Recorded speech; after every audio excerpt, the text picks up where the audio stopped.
ತೋರಿಸ್ರಿ ಸುಮ್ಮನೆ ಕಂಡ್ರೆ.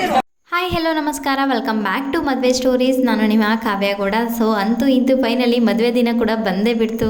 ಸಿಗಾಬಡೆ ಎಕ್ಸೈಟ್ಮೆಂಟ್, ನಾವು ಕೂಡ ಕಾಯ್ತಾ ಇದ್ವಿ ಈ ಒಂದು ದಿನಕ್ಕೋಸ್ಕರ. ಸೊ ಫೈನಲಿ ಈ ಒಂದು ದಿನ ಕೂಡ ಬಂತು. ಇವತ್ತು ಮದುವೆಯ ಮೊದಲನೇ ದಿನ, ಅಂದರೆ ರಿಸೆಪ್ಷನ್ ಡೇ ಏನಿರುತ್ತೆ ನೋಡಿ, ಆವತ್ತಿನ ಬೆಳಿಗ್ಗೆಯಿಂದ ಏನೆಲ್ಲ ರಿಚುವಲ್ಸ್ನ ನಾವು ಫಾಲೋ ಮಾಡಬೇಕು, ನಮ್ಮನೆ ಸೈಡು ನಮ್ಮೂರ ಸೈಡು ಎಷ್ಟೆಲ್ಲ ಅಂದರೆ ಈ ಥರ ಶಾಸ್ತ್ರ ಪದ್ಧತಿಗಳಿರುತ್ತೆ ಅನ್ನೋದನ್ನೆಲ್ಲ ನಾನು ನಿಮ್ಮ ಜೊತೆ ಶೇರ್ ಮಾಡ್ತೀನಿ. ಜೊತೆಗೆ ಬಳೆ ಶಾಸ್ತ್ರ, ಅರಶಿನ ಶಾಸ್ತ್ರದ್ದು ಈ ಒಂದು ವಿಡಿಯೋದಲ್ಲಿ ನಾನು ನಿಮ್ಮ ಜೊತೆ ಶೇರ್ ಮಾಡ್ತೀನಿ. ಸೊ ಫೈನಲ್ ಆಗಿ ಬೆಳಿಗ್ಗೆ ಅಂದರೆ ರಿಸೆಪ್ಷನ್ದು ಬೆಳಿಗ್ಗೆ ದಿನ ಏನಿರುತ್ತೆ ಅವತ್ತು ಬೆಳಿಗ್ಗೆ ಫಸ್ಟು ನಾವು ಮನೆ ದೇವ್ರಿಗೆ ಹೋಗಿ ಬರೋದೆಲ್ಲ ಇಟ್ಕೋಬೇಕು. ಬಟ್ ನಾವು ಮುಂಚಿತನೇ ಹೋಗಿ ಬಂದಿದ್ವಿ. ಇವತ್ತು ನಮ್ಮ ಕೈಲಿ ನಿಜವಾಗ್ಲೂ ಹೋಗಿ ಬರೋಕ್ಕಾಗಲ್ಲ ಅಂತ ಅಂದ್ಕೊಂಡು ಮುಂಚಿತನೇ ಹೋಗಿ ಅದನ್ನೆಲ್ಲ ಮುಗಿಸ್ಕೊಂಡಿದ್ವಿ. ಸೊ ಹಾಗಾಗಿ ಇಲ್ಲಿ ನಮ್ಮ ಹತ್ರದಲ್ಲಿ ಮನೆ ದೇವ್ರು ಇರುತ್ತೆ, ಹೆಣ್ಣು ದೇವರಿದೆ. ಸೊ ಹಾಗಾಗಿ ಅಲ್ಲಿಗೆ ಹೋಗಬೇಕು. ಜೊತೆಗೆ ನಾಗರ ಪೂಜೆ ಕೂಡ ಮಾಡ್ಕೊಂಡು ಬರಬೇಕು. ಇವತ್ತು ಮದ್ಲಿಂಗರು ಅಂತ ಹೇಳ್ತೀವಿ ನಮ್ಮ ಕಡೆ.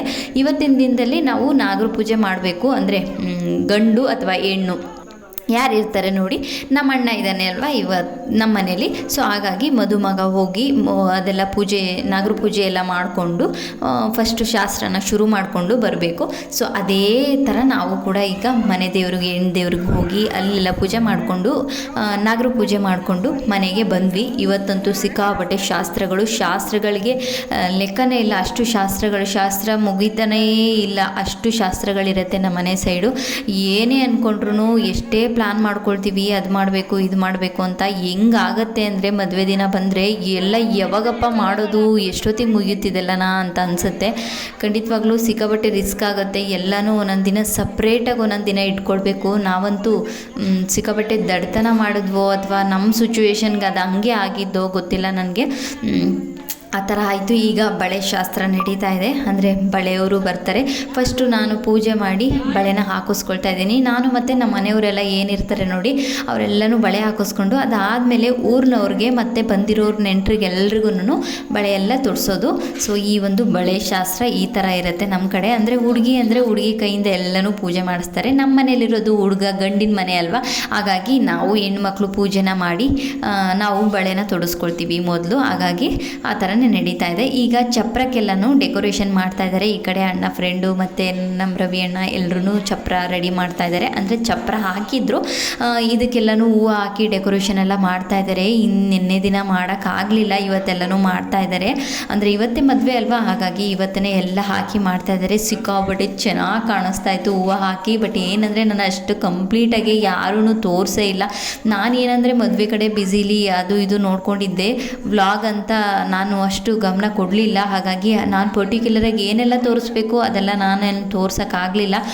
ಹಾಗಾಗಿ ಏನೆಲ್ಲ ತೋರಿಸಿದ್ದಾರೆ ನಾನು ನಿಮ್ಮ ಜೊತೆ ಅದನ್ನೆಲ್ಲ ಶೇರ್ ಮಾಡ್ಕೊಳ್ತಾ ಇದ್ದೀನಿ. ಈಗ ನನಗೆ ಸಿಕ್ಕಾಪಟ್ಟೆ ಇಷ್ಟ ಆಯಿತು. ನಮ್ಮ ಅಣ್ಣನ ಮದುವೆಲಿ ಕರೆ ಬಳೆ ತೊಡ್ಕೊಳ್ಬೇಕು, ಕೈ ತುಂಬ ಬಳೆ ತೊಡ್ಕೊಳ್ಬೇಕು ಅನ್ನೋ ಒಂದು ಆಸೆ ಇತ್ತು. ಸರಿ ಕರೆ ಬಳೆ ಪೂಜೆ ಎಲ್ಲ ಮಾಡಿ ಸರಿ ಕೈಗೆ ಬಳೆ ಹಾಕಿ ಕರೆ ಬಳೆನ ಅಂತ ಕೂತ್ಕೊಂಡ್ರೆ ನನಗೆ ಕರೆ ಬಳೆನೇ ಹಾಕಲಿಲ್ಲ. ಸಿಕ್ಕಾಪಟ್ಟೆ ಬೇಜಾರಾಯಿತು ನನಗೆ. ಅಂದರೆ ಮದುವೆ ಆಗಿಲ್ದಿರೋ ಕರೆ ಬಳೆ ಹಾಕೋಬಾರ್ದು ಅಂತ ಬಳೆ ತೊಡ್ಸೋರು ಹೇಳಿದ್ರು. ಜೊತೆಗೆ ಇದ್ದವರೆಲ್ಲರೂ ಶುರು ಮಾಡಿಕೊಂಡ್ರು, ಬೇಡ ಬೇಡ ಬೇಡ ಅಂತೆಲ್ಲ ದೊಡ್ಡವರೆಲ್ಲ ಹೇಳೋಕ್ಕೆ ಶುರು ಮಾಡಿದ್ರು. ಸರಿ ಓಕೆ ಬಿಡು, ಎಲ್ಲರೂ ಹೇಳ್ತಾ ಇದ್ದಾರೆ ಅಂತ ಅಂದ್ಕೊಂಡು ಫೈನಲಿ ಗ್ರೀನ್ ಬಳೆನೇ ಹಾಕಿಸ್ಕೊಂಡೆ. ನಾನು ಅಂದ್ಕೊಂಡಿದ್ದೆ ಒಂದು, ಇಲ್ಲಿ ಆಗಿದ್ದೆ ಒಂದು. ಬಟ್ ಎಲ್ಲ ಬೇಡ ಅಂತ ಅಂದಮೇಲೆ ಇನ್ನೇನು ಮಾಡೋಕ್ಕಾಗತ್ತೆ ಅಂತ ತೊಡಿಸ್ಕೊಂಡೆ. ಬಟ್ ಏನು ಬೇಜಾರಂದರೆ ನನ್ನ ಮತ್ತು ಹುಡುಗರನ್ನ ಬಿಟ್ಟು ಮಿಕ್ದವರೆಲ್ಲ ನಮ್ಮ ಅಕ್ಕವರು, ನಮ್ಮ ರಾಜು ಎಲ್ಲರೂ ಕರೆ ಬಳೆ ತೊಡ್ಕೊಂಡ್ರು. ನನಗಂತೂ ಅಯ್ಯೋ ಅವರೆಲ್ಲ ತೊಡ್ಕೊಂಡ್ರಲ್ಲ, ಸಿಕ್ಕಾಪಟ್ಟೆ ಇಷ್ಟ ನನಗೆ ಕರೆ ಬಳೆ ಹಾಕೋಬೇಕು ಅಂತ. ಬಟ್ ಆಗಲಿಲ್ಲ. ಸೊ ಅದೆಲ್ಲ ಆಯಿತು. ಬಳೆ ತೊಡಿಸ್ಕೊಳ್ತಾ ಇದ್ದೇನೆ ಬೆಳಗ್ಗೆ ಎದ್ದು ಡೆಕೋರೇಷನ್ ಎಲ್ಲ ಮಾಡಿದ್ದೆ. ಇದೆಲ್ಲ DIY ಅಂದರೆ ನಾನೇ ಮಾಡಿರೋಂಥ ಡೆಕೋರೇಷನ್ನು. ಯಾರು ಈ ತಪ್ಪನ್ನು ಮಾತ್ರ ಮಾಡೋಕ್ಕೆ ಹೋಗಬೇಡಿ. ನಿಮ್ಮ ಮನೆ ಫಂಕ್ಷನಲ್ಲಿ ನೀವು ಮಾಡ್ತೀರಿ ಅಂದರೆ ಸಿಕ್ಕಾಪಟ್ಟೆ ಕಷ್ಟ ಆಗುತ್ತೆ. ಎಷ್ಟು ಕೆಲಸಗಳಿರುತ್ತೆ, ಎಷ್ಟು ಬ್ಯುಸಿ ಇರ್ತೀವಿ. ಇದನ್ನೊಂದು ಅದ್ರ ಜೊತೆಗೆ ತಗ್ಲಾಕೊಂಡ್ರೆ ಸಿಕ್ಕಾಪಟ್ಟೆ ಕಷ್ಟ ಆಗುತ್ತೆ ಡೆಕೋರೇಷನ್ ಮಾಡೋದೆಲ್ಲನೂ. ನಾವು ಅಟ್ಲೀಸ್ಟ್ ಯಾರಾದರೂ ಕರೆಸಿ ಡೆಕೋರೇಷನ್ ಮಾಡಿಸ್ಬೋದಿತ್ತು ಅಂತ ಈ ಮೂಮೆಂಟಲ್ಲಿ ಅನಿಸ್ತು. ಅಂದರೆ ಇಷ್ಟೆಲ್ಲ ರಿಸ್ಕ್ ಆದಮೇಲೆ ಅನಿಸ್ತು ಏನೇ ಆಗಲಿ ಸುಮ್ಮನೆ ಕರೆಸಿ ಅವ್ರ ಹತ್ರ ಡೆಕೋರೇಷನ್ ಮಾಡಿಸಿ ನಾವು ಆರಾಮಾಗಿರೋದು ತುಂಬಾ ಒಳ್ಳೆಯದು ಅಂತ ಅನಿಸುತ್ತೆ ನನಗಂತೂ. ಯಾರಾದರೂ ಮಾಡೋರು ಹಾಗೆ ಮಾಡಿ. ಸಿಕ್ಕಾಬಟ್ಟೆ ರಿಸ್ಕ್ ಆಗಿಬಿಡ್ತು. ನಾವಂದರೆ ಈ ಒಂದು ಹಳದಿ ಶಾಸ್ತ್ರನ ಮುಂಚಿನ ದಿನ ಇಟ್ಕೊಳ್ಬೇಕಿತ್ತು. ಬಟ್ ಅವತ್ತಿನ ದಿನ ನಾವು ಶುಕ್ರವಾರ ಬಂತು, ಅದು ಬಂತು, ಇದು ಬಂತು ಅಂತ ಇಟ್ಕೊಳಕ್ಕಾಗಲಿಲ್ಲ. ಇವತ್ತೇ ಇಟ್ಕೊಳ್ಬೇಕಾಯಿತು. ಇವತ್ತು ಎಷ್ಟು ರಿಚುವಲ್ಸ್ ಇದ್ದಾವೆ, ಎಷ್ಟು ಪೂಜೆ ಅದು ಇದು ಶಾಸ್ತ್ರಗಳಿದ್ದಾವೆ. ಜೊತೆಗೆ ಇದನ್ನೂ ಒಂದು ಮಿಸ್ ಮಾಡಲೇಬಾರ್ದು ಅನ್ನೋ ಕಾರಣಕ್ಕೆ ಇದನ್ನು ಮಾಡಿದ್ದಾಯಿತು. ಅಂದರೆ ಮುಂಚಿತನೇ ನಮಗೆ ಅಣ್ಣನ ಮದುವೆ ಅಂದಾಗಿದ್ದನು ಎಲ್ಲ ಹುಡುಗಿ ಮನೇಲಿ ಮಾತ್ರ ಮಾಡಬೇಕಾ, ಇಲ್ಲ ಹುಡುಗನ ಮನೇಲೂ ಎಲ್ಲನೂ ಮಾಡಬೇಕು, ನಾವೆಲ್ಲನೂ ಮಾಡಬೇಕು ಅನ್ನೋ ಒಂದು ಪ್ಲ್ಯಾನಲ್ಲಿ ಮುಂಚೆನೇ ಇಟ್ಕೊಂಡಿದ್ವಿ. ಎಲ್ರಿಗೂ ಖುಷಿ ಇದೆಲ್ಲ ಮಾಡಬೇಕು, ನಮ್ಮ ಮನೇಲಿ ಮಕ್ಕಳು ಎಲ್ಲರೂ ಇದ್ದೀವಲ್ವ, ಎಲ್ಲನೂ ಮಾಡಬೇಕು ಅನ್ನೋ ಖುಷಿ ನಮಗೆ. ಹಾಗಾಗಿ ಮುಂಚೆನೇ ಪ್ಲ್ಯಾನ್ ಮಾಡ್ಕೊಂಡಿದ್ವಿ. ಬಟ್ ಆದರೆ ಅಣ್ಣಂಗೆ ಸ್ವಲ್ಪ ಫ್ರ್ಯಾಕ್ಚರ್ ಆದಮೇಲೆ ಈ ಪ್ಲ್ಯಾನ್ಗಳೆಲ್ಲ ಮಾಡೋದನ್ನ ಬಿಟ್ಟು ಸುಮ್ಮನೆ ಆಗಿದ್ವಿ. ಬಟ್ ಇದೊಂದು ಮೂಮೆಂಟ್ ಮಿಸ್ ಆಗಬಾರ್ದು, ಎಲ್ಲನೂ ಕಂಪ್ಲೀಟ್ ಆಗಬೇಕು ಅಂತ ಈ ಒಂದು ಡೆಕೋರೇಷನ್ನು ಕೂಡ ಮಾಡಿ ಬೆಳಗ್ಗೆ ಎದ್ದು ಪಟಾಪಟ ಅಂತ ಡೆಕೋರೇಷನ್ ಮಾಡಿ, ಈ ಒಂದು ಬ್ಯುಸಿಲಿ ದೇವಸ್ಥಾನಕ್ಕೆ ಹೋಗ್ಲಾ, ಡೆಕೋರೇಷನ್ ಮಾಡಲಾ, ಅಥವಾ ಬಟ್ಟೆ ಜೋಡಿಸೋದಾ, ಎಷ್ಟು ಕೆಲಸಗಳು ಗೊತ್ತಾ, ಆಗೋದೇ ಇಲ್ಲ. ನೀವ್ಯಾರು ಈ ಒಂದು ರಿಸ್ಕ್ನಂತೂ ತಗೊಳ್ಳೇಬೇಡಿ. ಅಂದರೆ ಮದುವೆ ದಿನ ಇಟ್ಕೊಂಡ್ರೆ ಜನ ಬಂದಿರ್ತಾರೆ, ಫೋಟೋಸ್ ತಕ್ಕೊಳಕ್ಕಾಗಲ್ಲ, ಈ ಸಿಕ್ಕಾಬಟ್ಟೆ ಪ್ರಾಬ್ಲಮ್ ಆಗುತ್ತೆ. ಅರಿಶಿಣ ಶಾಸ್ತ್ರ ಫೋಟೋಕ್ಕಂತಲೇ ಮಾಡ್ತಾ ಇರೋದು, ಬಟ್ ಫೋಟೋ ಬಿಟ್ಟು ಶಾಸ್ತ್ರಗಳು ನಡೀತಾ ಇದೆ ಇಲ್ಲಿ. ಸೊ ಆ ಥರ ಆಗುತ್ತೆ.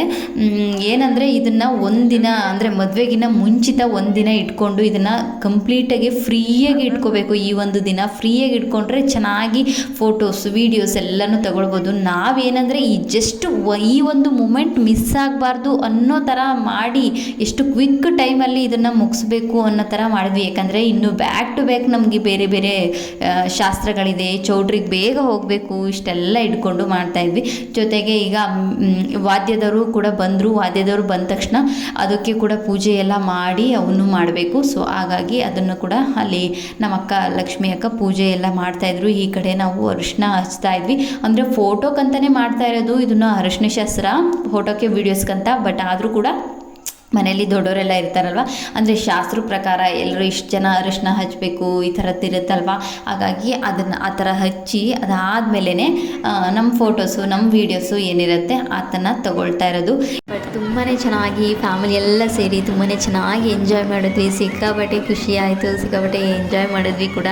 ಈ ಒಂದು ಮೂಮೆಂಟ್ನ ಮಿಸ್ ಮಾಡ್ಕೊಂಡಿದ್ರೆ ಮಿಸ್ ಆಗಿಬಿಡ್ತಾಯಿತ್ತು. ಸೊ ಈ ಎಲ್ಲ ಮೂಮೆಂಟ್ನು ಚೆರಿಷ್ ಮಾಡಬೇಕು, ಎಲ್ಲ ಮೂಮೆಂಟ್ನು ಕ್ರಿಯೇಟ್ ಮಾಡಬೇಕು ಅನ್ನೋದು ಇದಕ್ಕೇ. ಯಾವುದನ್ನು ಬಿಡಬಾರ್ದು, ಎಲ್ಲ ಮೂಮೆಂಟ್ನು ಅಟ್ಲೀಸ್ಟ್ ಸ್ವಲ್ಪನಾದರೂ ಚೆನ್ನಾಗಿ ಮಾಡಬೇಕು.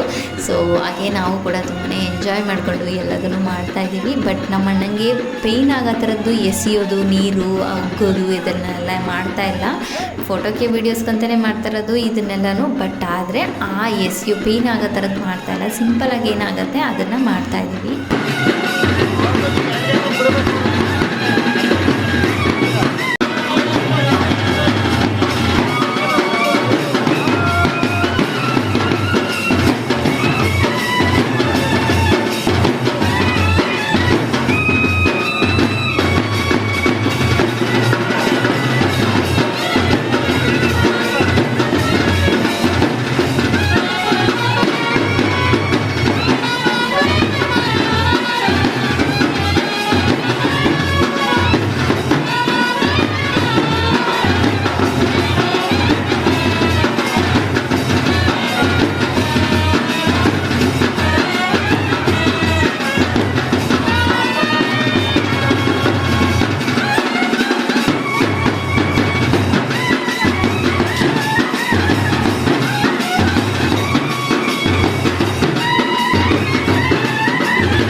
ವಿಡಿಯೋದಲ್ಲಿ ನಮ್ಮ ಮದುವೆ ಸಂಭ್ರಮ ಇನ್ನೂ ಏನೆಲ್ಲ ಇರುತ್ತೆ, ಇನ್ನೂ ಏನೆಲ್ಲ ಶಾಸ್ತ್ರಗಳಿರುತ್ತೆ ಎಲ್ಲನೂ ಶೇರ್ ಮಾಡ್ತೀನಿ. ಅಲ್ಲಿ ತನಕ stay tune. Thank for watching this video. Love you all.